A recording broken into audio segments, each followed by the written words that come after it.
Olá, meus amigos, tudo bem com vocês? Hoje nós vamos conversar sobre Immanuel Kant, importante filósofo do século XVIII, pertencente ao movimento iluminismo. Iremos conversar hoje sobre o imperativo categórico, onde nós temos a questão da ética, da moral, presente, dentre outros trabalhos, na sua crítica da razão prática, que é a segunda crítica. A razão prática mostra-se como sendo a capacidade de raciocinar sobre princípios morais e determinar a vontade de acordo com tais princípios morais. As minhas escolhas, baseadas na minha liberdade de escolher, da autonomia e da minha vontade. Toda moral deve ser orientada pela razão, tá? Saindo do particular e individual em direção ao universal. Ou seja, dito de outra forma, tá? Uma lei moral universal. Você tem as leis da física, da química, não? Leis da natureza, leis universais. É preciso, então, que o meu comportamento moral, o meu comportamento ético, se torne também uma lei. Só que uma lei moral, mas com características de universalidade, necessidade, validade.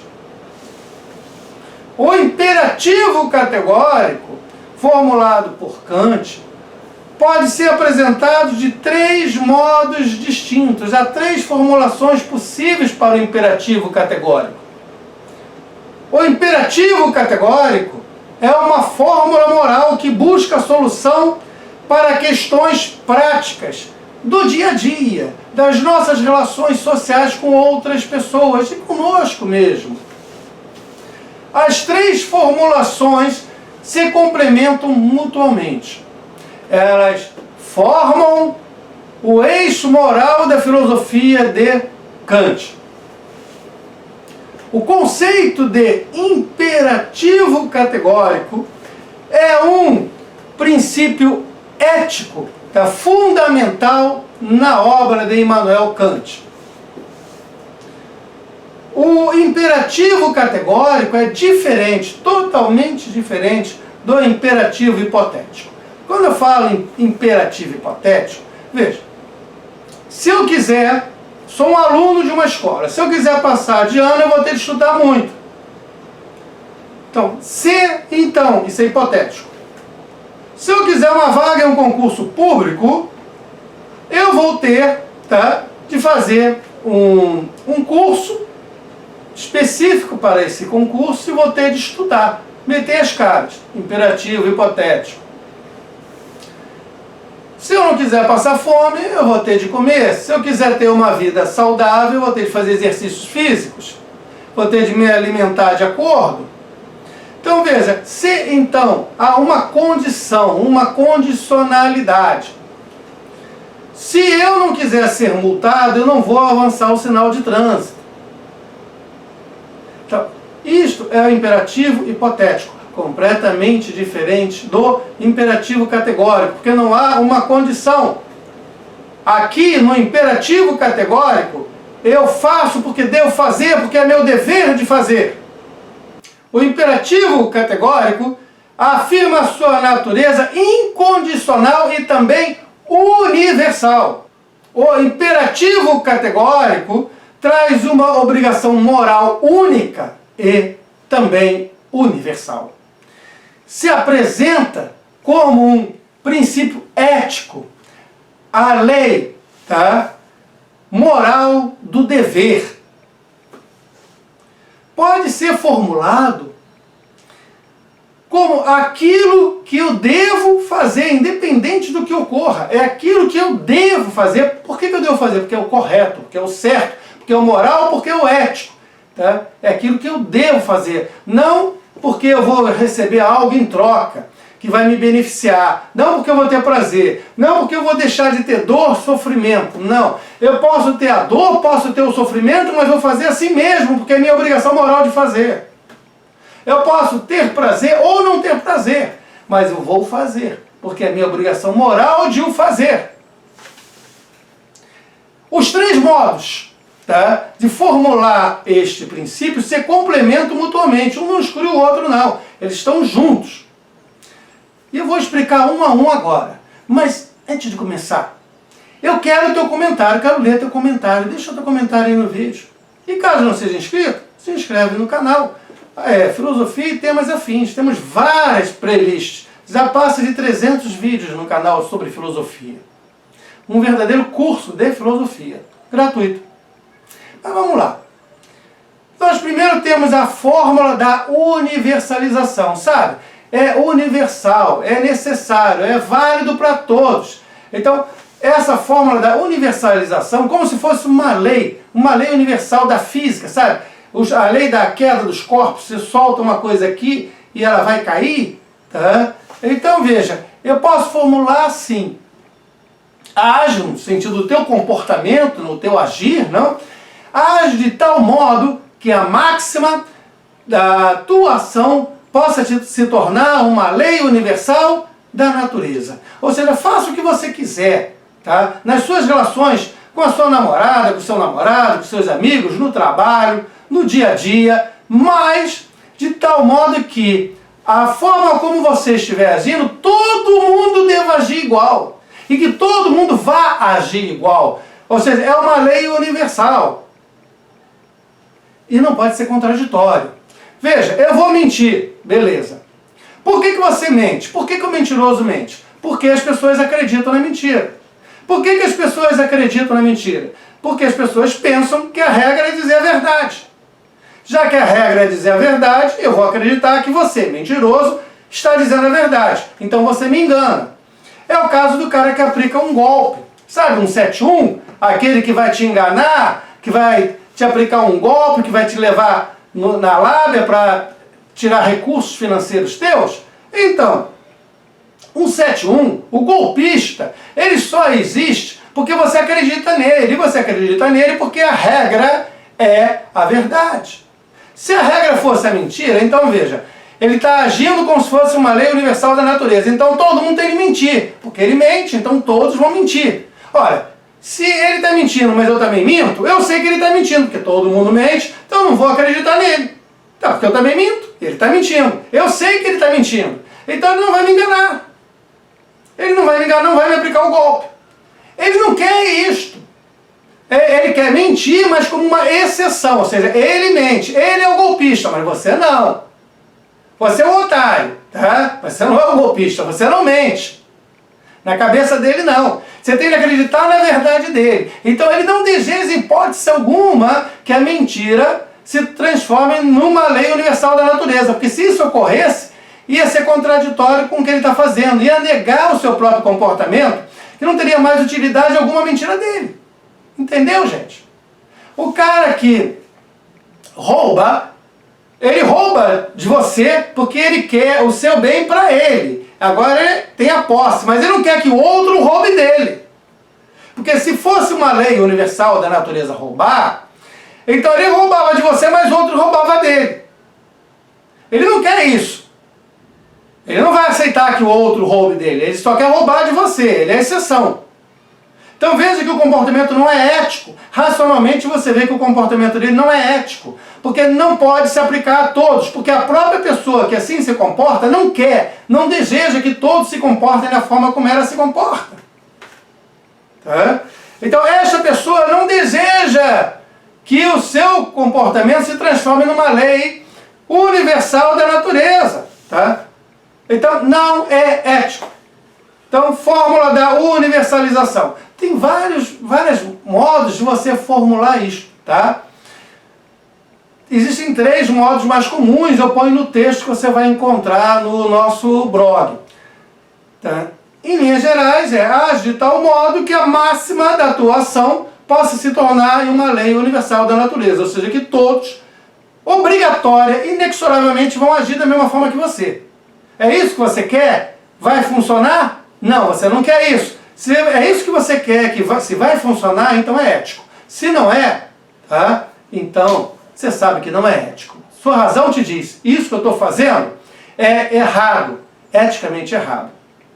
Temos a fórmula da humanidade, a segunda fórmula possível, que também há vários modos de você formulá-la, tá? Não um só, mas em linhas gerais, age de tal maneira que trate a humanidade, tá? Tanto na sua pessoa, em você mesmo, tá?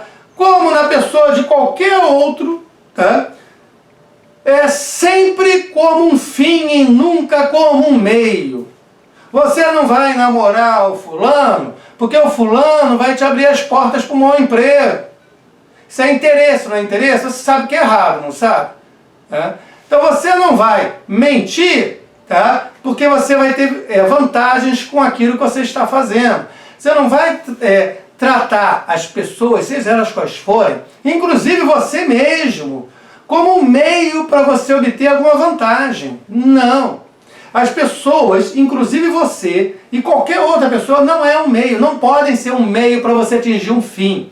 Elas são um fim em si mesmo. Sempre um fim. Você não pode usar as pessoas como uma escada para atingir os seus objetivos. Isso não é ético, isso é errado. A razão te diz que isso é errado. Você não pode usar sequer a você próprio como um meio para atingir a determinados fins. Este imperativo, essa fórmula da humanidade, se liga à concepção crítica do direito introduzida pelo Kant. Sim, porque o Kant pensa o direito também. Ele vai pensar o direito a partir desta fórmula da humanidade dentro da ética.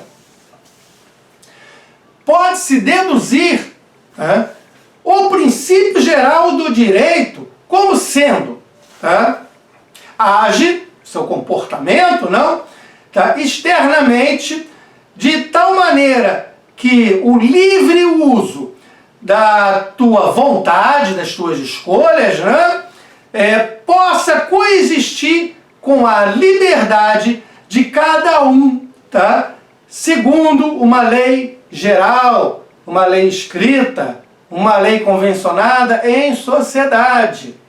A terceira fórmula é a fórmula da vontade. Sabe, a tua escolha, fala em vontade, é aquilo que você escolhe fazer, Você tem uma vontade livre, então é como você escolhe fazer, a tua vontade, tua decisão, tuas escolhas. Então, age como se a máxima da tua ação devesse servir de lei universal para todos os seres racionais. Age como se a sua vontade, a sua escolha, devesse se transformar, numa lei seguida por todos, gente. A escolha que você está fazendo hoje, a tua vontade, ela deveria valer para todo mundo, toda a humanidade. Sem cair em contradição. O cumprimento do bem moral, segundo o imperativo categórico, ele mostra-se como sendo o bem supremo, o bem maior, não há outro. O bem supremo é a vontade boa, agindo de acordo com princípios morais. Há um dever moral pautado em leis morais. O dever moral está submetido rigorosamente ao cumprimento das leis morais. Todos os seres racionais devem cumprir o que é imposto pela lei moral racional. E detalhe, gente, veja que o Kant não diz para você o que você deve fazer. Ele não te dá uma lista de comportamentos que você deva ou não fazer. Porque isso pode mudar com o tempo histórico, com a sociedade na qual você vive. O que ele te dá é uma fórmula. O que ele te dá é uma forma de bolo. Você vai ter de adequar o teu comportamento a esta fórmula. Não há conteúdo, é vazio de conteúdo. Ele se adapta àquele modelo, se se adapta àquele modelo é ético. Se não se adapta àquele modelo, não é ético. A boa ação, gente, é que está totalmente em conformidade com o dever, tá? Imposto pela razão, e também, tá, podemos afirmar que a má ação é aquela que se impõe a isto. É quando o dever imposto pela razão não está totalmente em conformidade com esta ação que você pratica. Tá? Nós estamos falando em quê? Em dever o tempo todo, não? Veja, eu falei o quê? Que uma boa ação é que está totalmente em conformidade com um dever imposto pela razão. E a má ação é aquela que se opõe a isso. Eu estou falando dever, certo? Tá? Se eu estou falando do dever, é uma ética deontológica. Ou seja, é uma ética baseada no dever. Tá? Do grego, deon igual a dever, e logia igual a estudo. Ou seja, é o estudo ou a ciência do dever. Então toda a ética do Kant é pautada no dever. E veja, depois de Aristóteles, é a maior contribuição que nós tivemos para a ética. Que o Aristóteles, vocês vão encontrar um vídeo sobre ética de Aristóteles na playlist Sócrates, Platão e Aristóteles aqui no canal. O Aristóteles nos fala da ética do justo meio, que eu não vou explicar aqui porque eu levei um vídeo inteiro para explicar isso. Tá? Mas é uma contribuição original e muito boa para a gente entender o que é ética, racionalmente o que é ética. E depois dele, só o Kant no século XVIII. É lá no quarto século antes de Cristo Aristóteles e o Kant no século XVIII dizendo, gente, a ética ela tem de se encaixar numa universalidade. A minha vontade tem de ser válida para todo mundo. Essa vontade tem de ser válida para todos. Senão não é ético. Não pode haver contradição, eu não posso ser uma exceção. O que eu faço tem de ser como se fosse uma lei universal da natureza. Então eu tenho que buscar a universalidade da minha ação, do meu comportamento. Isto é uma contribuição fantástica para a ética. Eu não digo o que você deve fazer, eu não te dou uma listagem, como você vai encontrar nas religiões. Por exemplo, os 10 mandamentos estão lá no judaísmo e no cristianismo. Os 10 mandamentos dizem o que você deve ou não deve fazer. São listados, 1, 2, 3, vem uma lista de coisas. Não, eu não te dou uma lista. Tá? Eu peço que você coloque aquilo que você pensa em fazer, tá, dentro desta fórmula e veja se é ético ou não, na medida em que a sua vontade vai ou não vai, tá, ser possível de ser ampliada para toda a humanidade, para todas as outras pessoas. Porque se é só a sua vontade, uma exceção, você não quer que todo mundo faça isso, você não quer. Você não quer que todo mundo roube, porque vão te roubar. Você não quer que todo mundo minta, porque não vão acreditar na mentira que você está contando, porque você é golpista. Você quer que as pessoas acreditem na boa fé. Então, meu caro, teu comportamento não é ético. É pautado numa mentira. Você está mentindo para si próprio. Você não está sendo ético. Você não está pautado, na verdade, do comportamento ético social. Gente, muito obrigado pela sua presença até aqui. Valeu mesmo. Até mais.